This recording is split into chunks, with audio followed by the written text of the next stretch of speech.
I think, outside of basketball, she's just a 22-year-old girl who... Lexie Hull has dropped a heartbreaking announcement about Caitlin Clark, and it's sending shockwaves across the basketball world. Fans who thought they'd seen every twist in this unfolding saga are now grappling with a revelation that changes everything. Hull's words weren't just emotional, they were a public acknowledgement of the strain, the fractures, and the unspoken truths surrounding Clark's sudden departure. Teammates are shaken, insiders are whispering, and the league is scrambling to contain the fallout. What exactly did Lexie reveal, and how does it reshape the story of Caitlin Clark's rise and retreat from the spotlight? Tonight we ask the chilling question, was this true support or a final goodbye? On the court, Michael Jordan was untouchable. His smile sold sneakers, his gravity-defying dunks rewrote the limits of human potential, and his relentless competitiveness turned games into must-watch spectacles. To the world, Jordan wasn't just an athlete, he was the athlete, the gold standard, the embodiment of confidence, grace, and control. He represented the dream of basketball perfection, a man who never faltered under the weight of the spotlight. But the public image, the polished commercials, the effortless highlights hid something darker. Beneath the glow of global stardom lay a truth few dared to acknowledge. Michael Jordan was fighting battles invisible to the roaring crowds. From the earliest days of his career, Jordan carried an almost unbearable weight. His talent didn't just elevate him, it trapped him. The Chicago Bulls, the NBA, and even Nike leaned on his shoulders, each demanding he deliver not only victories, but also profits, prestige, and cultural dominance. He wasn't simply a player anymore. He was a product, a global commodity, the centerpiece of billion-dollar empires. And while the world saw the brilliance, Jordan saw the cage. Every game was more than just a competition. It was a performance with the weight of corporations, cities, and entire fan bases on his back. Those close to him whispered of the toll. Friends described sleepless nights where Jordan paced the length of hotel hallways, consumed by a fear of failure that the public would never recognize in the highlight reels. He thrived on competition. Yes, but that same fire often burned him alive from the inside. Losing wasn't just disappointing, it was catastrophic. To Jordan, every missed shot wasn't just a slip, it was a personal betrayal of the myth he had built. Behind closed doors, teammates noticed. Jordan's intensity didn't switch off when the cameras stopped rolling. He pushed those around him as hard as he pushed himself, sometimes to the point of cruelty. Stories circulated about vicious practice sessions where Jordan verbally dismantled teammates who couldn't keep up with his standards.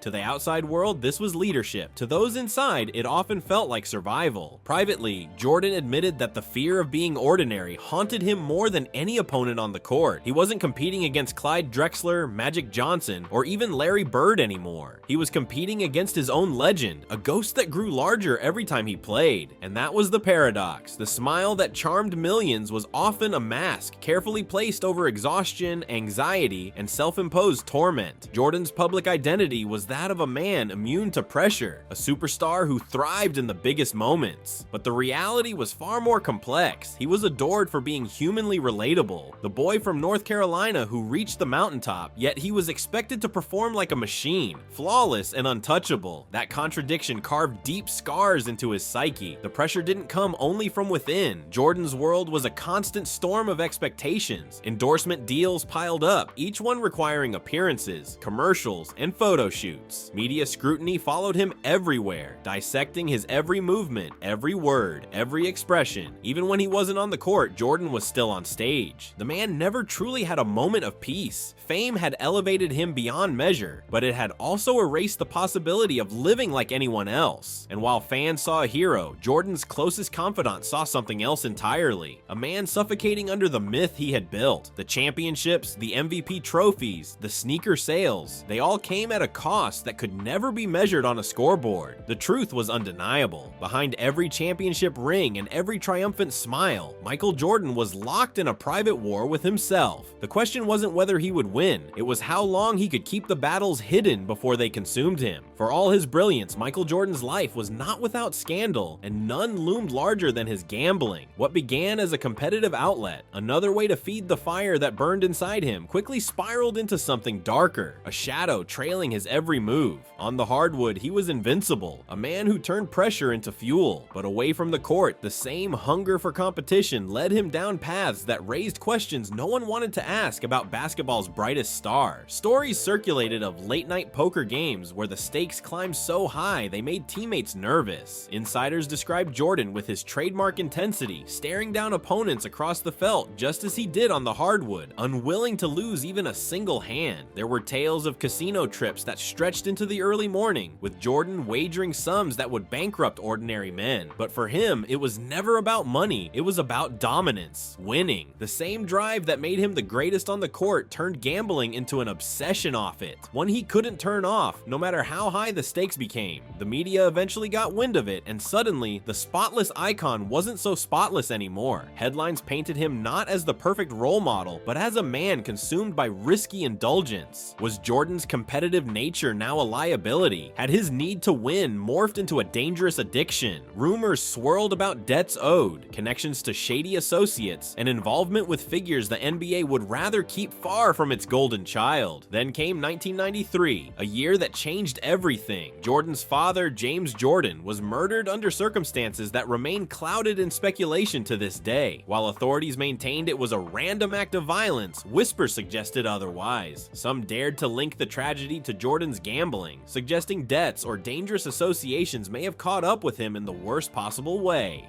The theory was never proven, but the timing was too suspicious for many to ignore. For a grieving Jordan, the speculation was salt in an open wound. For the league, it was a nightmare. The face of basketball surrounded by whispers of scandal that wouldn't die. Publicly, Jordan dismissed the accusations. He brushed off the gambling concerns as harmless competitiveness, an extension of who he was. He insisted he never wagered anything he couldn't afford to lose. And to his fans, eager to believe in their hero, the explanation was enough. At least on the surface. But behind closed doors, insiders knew the NBA was nervous. The league's entire global marketing strategy hinged on Jordan's image as a clean-cut superstar. Any hint of corruption, addiction, or criminal ties threatened not only his reputation, but the empire built around him. The stakes were bigger than any casino table. For Jordan himself, the weight of the scandal became another ghost at his back, one he couldn't outrun no matter how many championships he won. Every time a reporter raised the subject, every time whispers spread in locker rooms or front offices, the perfect image cracked a little more. He was still the greatest, but now he was also vulnerable, a man entangled in risks that could have destroyed everything. For fans, the revelations were shocking. Their hero wasn't just battling opponents on the hardwood, he was grappling with demons in the shadows, playing games that carried consequences far beyond the scoreboard. To this day, the truth about how deep Jordan's gambling really went remains obscured, locked away in whispers, rumors, and speculation. Some call it exaggeration, others insist the full story has never come out, but one fact is undeniable. Jordan's obsession with competition didn't stop at basketball. It followed him everywhere, into casinos, onto golf courses, into high-stakes poker rooms, and in chasing victory in all things, he flirted with the possibility of losing everything. The man who couldn't stand to be second best nearly gambled away the one thing he could never afford to lose, his untouchable legacy. Greatness often demands sacrifice, but for Michael Jordan, that sacrifice frequently came at the expense of his teammates.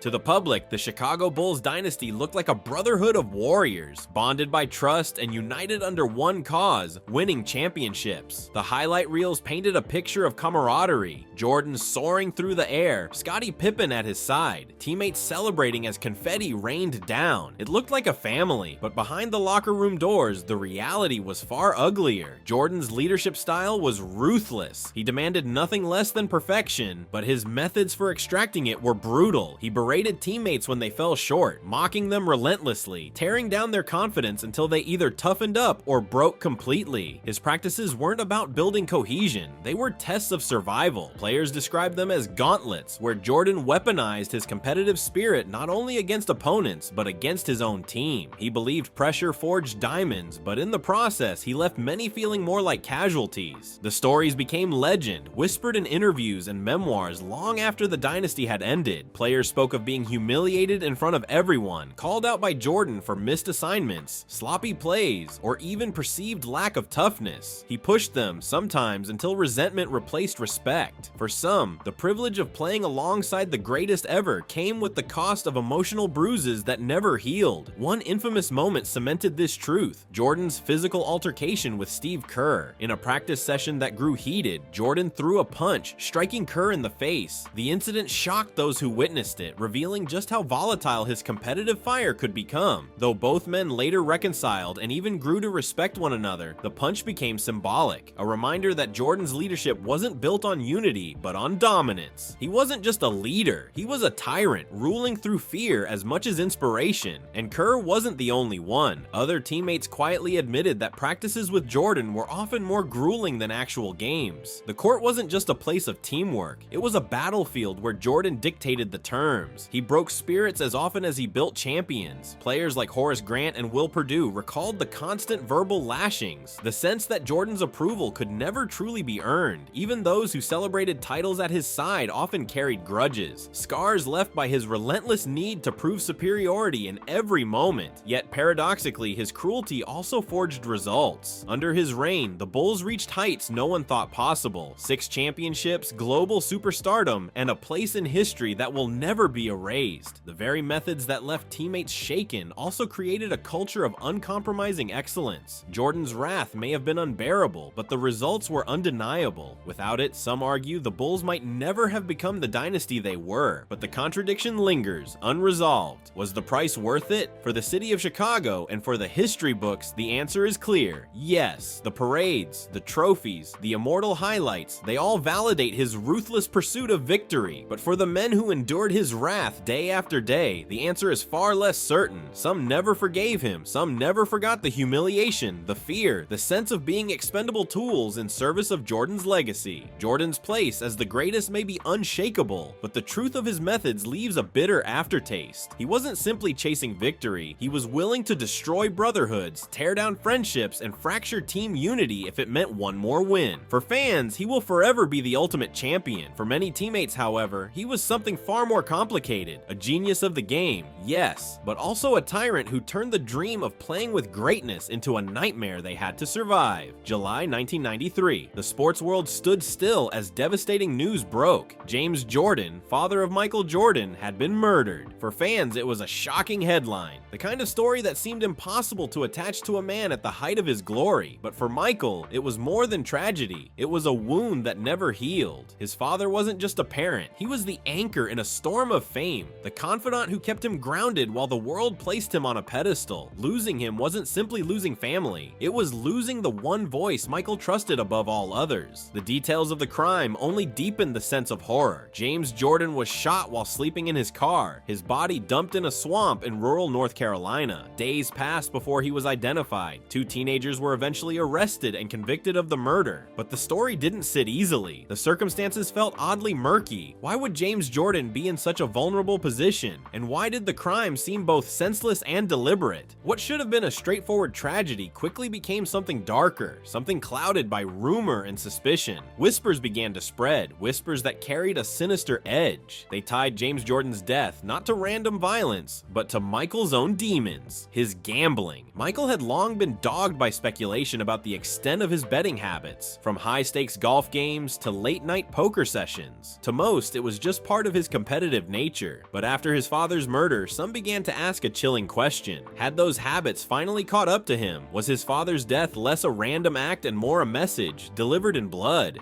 The NBA tried to shut the theories down almost immediately. League officials dismissed any link between gambling and the murder as baseless, an insult to the Jordan family during their time of grief. Yet the denial did little to quell speculation. Fans debated it endlessly. Journalists pursued the angle. Even insiders, people close to the league, admitted off the record that the timing was too convenient to ignore. After all, the whispers about Michael's gambling had already begun swirling months before the tragedy. Now, with his father dead in such a brutal and mysterious way, those whispers became shouts. Michael himself fought hard against the narrative. He insisted that his father's death was nothing more than a random, heartbreaking crime. But for many, the optics were impossible to shake. He was a man already under a microscope, already shadowed by questions of whether his off-court habits were undermining his greatness. The tragedy didn't silence those questions, it magnified them. What couldn't be denied, however, was the impact on Michael Jordan himself. For years, he had thrived on pressure, chasing perfection with an almost inhuman drive. But the loss of his father broke that rhythm. His joy for the game evaporated. He no longer smiled the same way on the court, no longer carried the same spark. In truth, he was carrying a weight far heavier than defenders. He was carrying grief. 3 months after the murder, the unthinkable happened. Michael Jordan announced his retirement from basketball. At just 30 years old, at the peak of his dominance, the most unstoppable force in the sport walked away. To the outside world, it was a decision that didn't make sense. But to those who understood the bond between father and son, the decision was heartbreakingly clear. Without James Jordan's steady presence, Michael no longer had the will to keep pushing forward. His retirement wasn't just a pause, it was a surrender, a step away from a world that had become unbearable without the man who had always been by his side. But even as Michael tried to escape, the shadows remained. Fans and critics alike were left with a haunting, unshakable question. Did Michael retire because of love for his father, or because his own demons had finally caught up with him? When Jordan stunned the world by retiring in 1993, few could believe his next move. The man who defined basketball decided to pursue professional baseball. To most, it seemed absurd. Why would the greatest athlete of his generation trade the hardwood for a minor league dugout? Publicly, Jordan explained it as a tribute to his father, who always dreamed of seeing his son play in Major League Baseball. On the surface, it was touching, but behind the sentimental story lay a more controversial theory, that Jordan hadn't chosen baseball, but had been forced into it. Whispers inside the NBA suggested that Jordan's sudden exit wasn't as voluntary as it appeared. His gambling, already a topic of heated debate, had reached such dangerous levels that the league may have quietly intervened. The story went like this. Instead of a formal suspension that would publicly tarnish their golden star, the NBA allegedly brokered an unofficial exile, pushing Jordan to step away and find cover in baseball. The theory gained traction.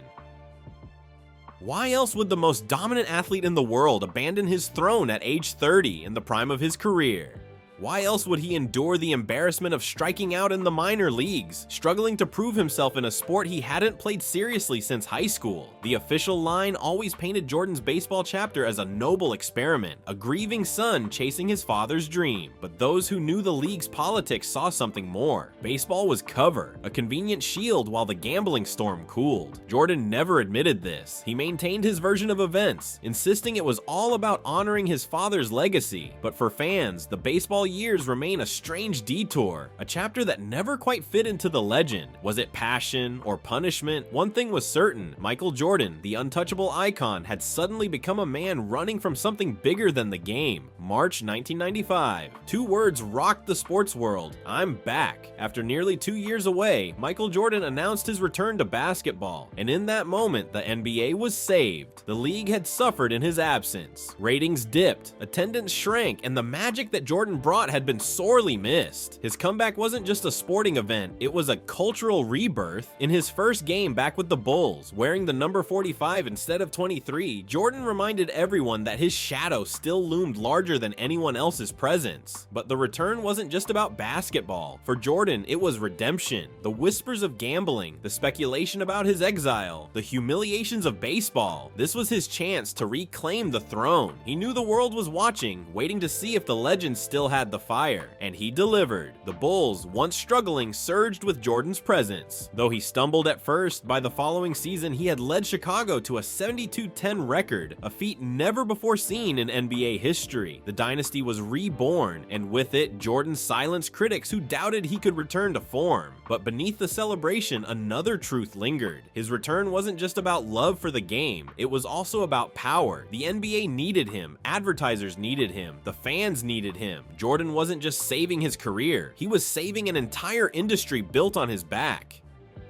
Still, the timing raised questions. Why return then? Had the storm passed? Had the league finally given him quiet permission to reclaim his throne? The official narrative insisted it was all on Jordan's terms, but those who had seen the shadows knew better. His return cemented his legend, no doubt. Yet for all the glory, one truth couldn't be ignored. Jordan didn't just step back onto the court, he stepped back into the very machine that had nearly destroyed him the first time. For decades, one of the NBA's most enduring conspiracy theories has been that Michael Jordan's first retirement wasn't voluntary. It was a suspension, a secret punishment, quietly enforced by the league to protect its golden goose. The theory goes like this: Jordan's gambling habits had grown too large, too public, and too dangerous for Commissioner David Stern to ignore. Between check stubs written to known gamblers, courtroom testimonies linking him to underground betting rings, and his own public admissions of losing staggering sums, the evidence was piling up. The NBA's credibility was at stake. If the league suspended him outright, it would destroy not only Jordan's image, but the league's carefully crafted empire. Ratings would plummet, sponsors would flee, and the NBA's golden era could collapse overnight. So instead, the theory claims, Stern and his team devised a compromise. Jordan would retire on his own terms, pursue baseball as a convenient cover story, and quietly serve his time away from the league until it was safe to return. David Stern denied it, of course. He insisted the idea was ridiculous, nothing more than a conspiracy invented by bored reporters. But the timing was too perfect, the circumstances too convenient. Why would the greatest player in history walk away at the height of his dominance, just months after his father's death and amid a storm of gambling scandals? Even some insiders whispered off the record that the theory wasn't so far-fetched. They described closed-door meetings, hushed conversations, and the unmistakable sense that Jordan's exit had been carefully orchestrated rather than spontaneous. To this day, no one has ever produced a smoking gun, but the speculation refuses to die. For every denial, there's another suspicious detail, another unexplained gap in the story. Whether it was exile or escape, Jordan's first retirement remains one of the most controversial mysteries in sports history. And for many, the secret suspension theory isn't just possible, it's the only explanation that makes sense. Being Michael Jordan wasn't just about winning titles, it was about carrying the crushing weight of perfection. The endorsements, the commercials, the magazine covers. Jordan wasn't just a player, he was an empire, and empires demand sacrifices. Behind the scenes, those close to him describe a man consumed by the relentless pressure to always be the best. He couldn't lose, not at cards, not at golf, not in practice. Every defeat, no matter how small, felt like a personal attack on his identity. That obsession drove him to greatness, but it also pushed him into dangerous territory. The gambling wasn't about money. Jordan himself admitted he could afford the losses. What he couldn't afford was losing. The thrill, the chase, the desperate need to dominate. Those were the real stakes. It wasn't about dollars, it was about ego. And in that sense, Jordan's perfectionism was both his greatest weapon and his most dangerous flaw. Teammates and friends described him as ruthless, almost cruel at times, pushing everyone around him to meet his impossible standards. He berated teammates, humiliated opponents, and carried grudges that lasted for years. For fans, it looked like competitive fire. For those in his inner circle, it looked like obsession. And obsession always comes with a cost. Jordan won 6 championships, built a brand worth billions, and became arguably the most famous athlete alive. But in exchange, he lived with constant scrutiny, relentless expectations, and the gnawing emptiness that came when the game ended. The perfection he built his life on was both his crown and his cage. And even as he soared higher than anyone else, the cracks in his armor were already showing. Because when you live for perfection, even the smallest imperfection feels like scandal. When Jordan returned to the NBA in 1995, many assumed his gambling controversies were behind him. They weren't. If anything, they only evolved. Even as he reclaimed his throne on the court, whispers of late-night casino visits and extravagant bets persisted. Teammates recalled him losing staggering amounts on team flights. Entire decks of cards shuffled between cities. His competitiveness didn't fade with scandal. It thrived in it. The gambling was no longer a secret, but a part of his mythology. Reporters tried to press him, but Jordan brushed it off. "I have a competition problem," he once famously quipped, "not a gambling problem." It was a clever deflection, but it only fueled speculation. Was his need to win truly harmless? Or was it an addiction hidden behind charm and swagger?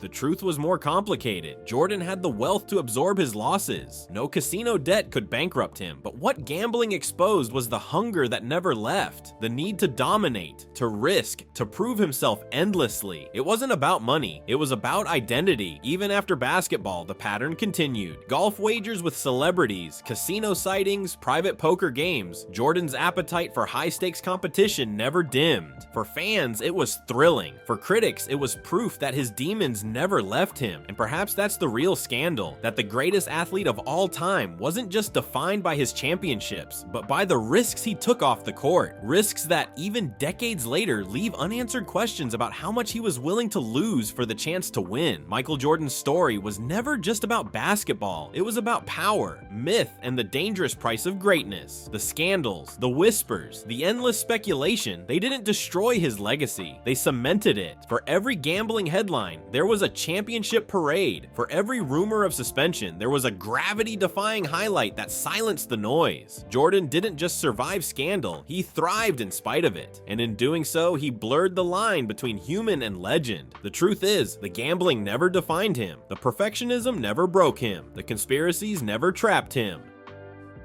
Instead, they became part of the larger story, the tale of a man who was as flawed as he was brilliant, as reckless as he was disciplined, as human as he was transcendent. But the scandals matter. They remind us that behind the glowing commercials and the golden trophies was a man with demons he couldn't quite conquer, a man who risked his fortune, his image, and perhaps even his career in pursuit of something he could never stop chasing, the thrill of winning. And that, perhaps, is the true untold legacy of Michael Jordan. He wasn't perfect, he wasn't invincible. He was something far more compelling, flawed, fragile, and ferociously driven. His greatness wasn't born in spite of scandal. It was forged through it, which leaves us with one final haunting question. Did Michael Jordan control the game, or did the game, on and off the court, ultimately control him? For the WNBA, the question is no longer just about Caitlin Clark's shocking departure. It's about the ripple effects now magnified by Lexie Hull's heartbreaking announcement. Her words weren't just a message to fans. They were a mirror reflecting the deep fractures, emotions, and unanswered questions surrounding this moment in women's basketball. Now, every teammate, every rival, every supporter is left wondering what comes next. Does Hull's announcement mark the beginning of healing and solidarity, or does it signal a fracture that could haunt the league for years to come? The future of the game will be defined not only by Clark's absence, but by the voices like Lexie Hull's who refuse to stay silent. What happens next could rewrite the story of the league itself. What do you think? Was Lexie Hull's announcement a show of strength and unity, or a warning sign of deeper trouble ahead? Let us know in the comments below, and don't forget to like and subscribe.